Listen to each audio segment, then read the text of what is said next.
Yes, hano nje guha ikaze nanone kuri YouTube channel. Uyu mwanya rero amateka akaba ari yanditse muri Burkina Faso, aho mu bukwe bw'uyu mukobwa Ishimwe Vestina wamamaye muri muzika nyarwanda mu kuririmba indirimbo zo kuramya no guhimbaza Imana.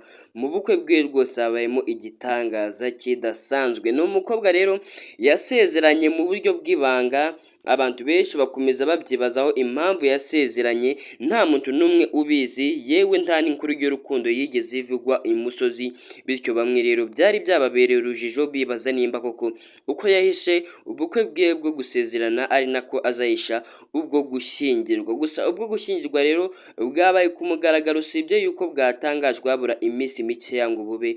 Gusa mw'ubu bukwe bw'uyu mwana w'umukobwa butashywe n'umuntu ukomeye cyane hano ngaha mu gihugu cy'u Rwanda, bitari byitezwe. Wakibaza rero ninde utashye ubukwe bw'uyu mukobwa ku buryo abari babwitabiriye bose bamubonye bakabadukira hejuru rwose bavuga ngo ibi ngibi ntibisanzwe. Niki cyatumye yitabira ubukwe bw'uyu mwana w'umukobwa? Nimba ari ubwa mbere ugeze ku YouTube channel rero, reka nguhereze ikaze nanagusaba gukora subscribe kugira ngo tujye tubana mu biganiro byinshi bya buri munsi kandi bigiye bitandukanye. Nk'uko mubizi rero, amazina nyakuri y'uyu mukobwa bamwita Ishimwe Vestina. Ni umukobwa ukunzwe n'abatari bakeya mu gihugu cy'u Rwanda.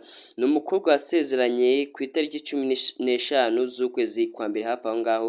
Umukobwa rwose utarigeze uvugwa na rimwe mu nkuru y'urukundo. Benshi bagiye gutungurwa nuko babonye amafoto menshi acicikana hirya no hino ku mbuga nkoranyambaga n'amavideo bigaragaza uyu mukobwa ari mu murenge arimo asezerana n'umunyaburkina Faso ariwe Idriss. Abangaba rero bityo bakoze ubukwe bwabo bwo gusezerana mu ibanga rikomeye cyane, abantu benshi batabizi. Bamwe bakomeje bibaza impamvu ibyamamare bikunze guhisha amabanga yabyo, bigahisha inkuru z'urukundo zabyo, bityo ntibakomeza kubitindaho banabyibazaho. Gusa uyu mwanya mu bukwe bw'uyu mukobwa wacu w'umunyarwandakazi, mu bukwe bwe bwo gushyingirwa, habayemo igitangaza gikomeye rwose mu bukwe bwiwe muri Burkina Faso.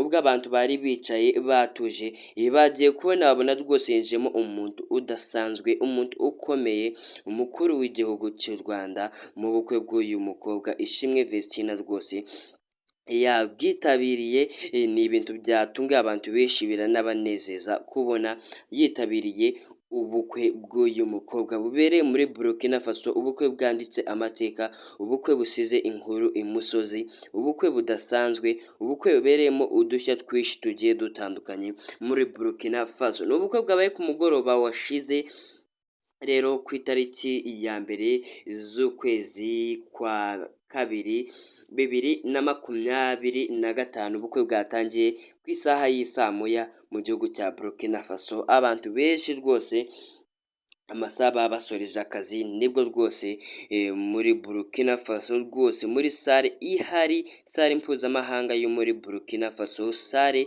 isanzwe iberwamo n'ubukwe bw'abayobozi, niyo sale ubukwe bw'uyu mukobwa Ishimwe Vestina bwabereyemo. Uyu Ishimwe Vestina rero ngira murabizi, uyu mugabo Idriss yaje hano ngaha mu gihugu cy'u Rwanda aje mu kazi, birangira rwose anabonye umukunzi mu gihugu cy'u Rwanda, abonye umukobwa w'ikizungerezi aramwishimira, bityo ngicyo bahita bakora ubukwe aba uko ari babiri.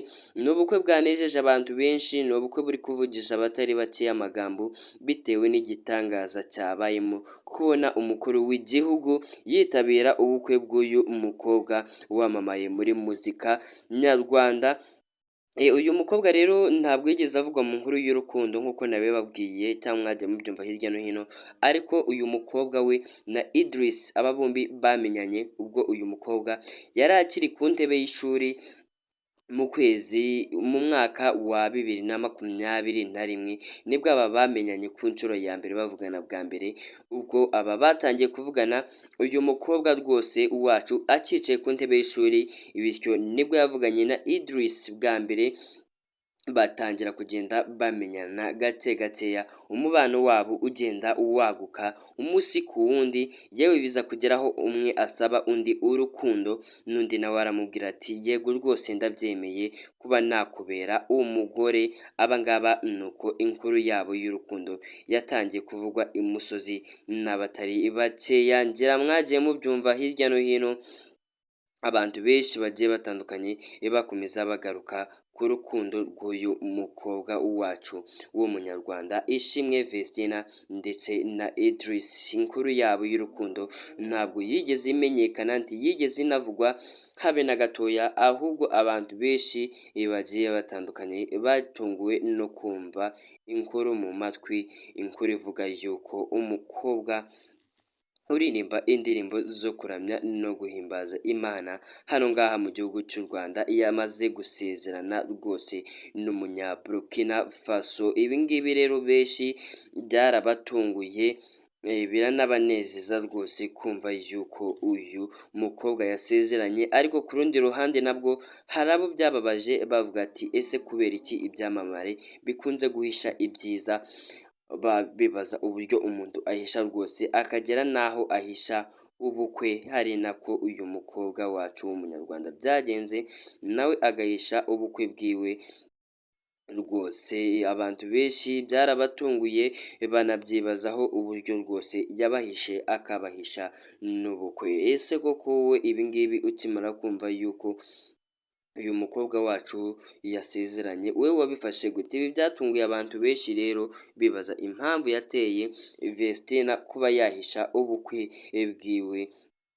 Urundi ruhande nabwo benshi ntibabitinzeho, baravuze ngo kuba umuntu yahisha ubukwe bwe ni uburenganzira bwiwe, kandi uyu mukobwa nabwo ku rundi ruhande abantu bose bavuze yuko yangirije kariyeri y'umuziki wiwe, kubera yuko yashakanye n'umugabo umurusha imyaka 20 y'amavuko, ariwe Idris ukomoka muri Burkina Faso, afite imyaka 42 y'amavuko.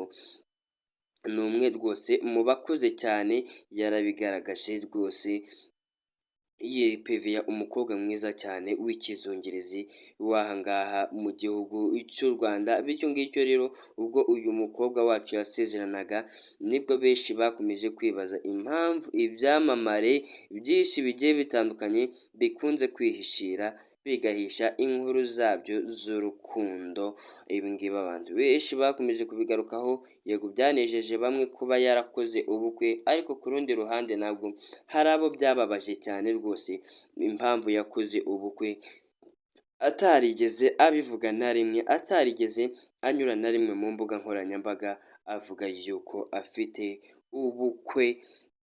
Reka dusoreze ikiganiro cy'uyu munsi aha ngaha rero ngusaba gukanda subscribe. Icyo nakumenyesha cy'uyu mwanya ni uko uyu mukobwa wacu Vestina yamaze gushyingirwa, kandi ubukwe bwe rwose bwagenze neza, Imana yahabaye, Imana yagaragaje imbaraga. Umukuru w'igihugu yitabiriye ubukwe bw'uyu mukobwa w'umunyarwanda uririmba indirimbo zo kuramya no guhimbaza Imana hano ngaha mu gihugu cy'u Rwanda.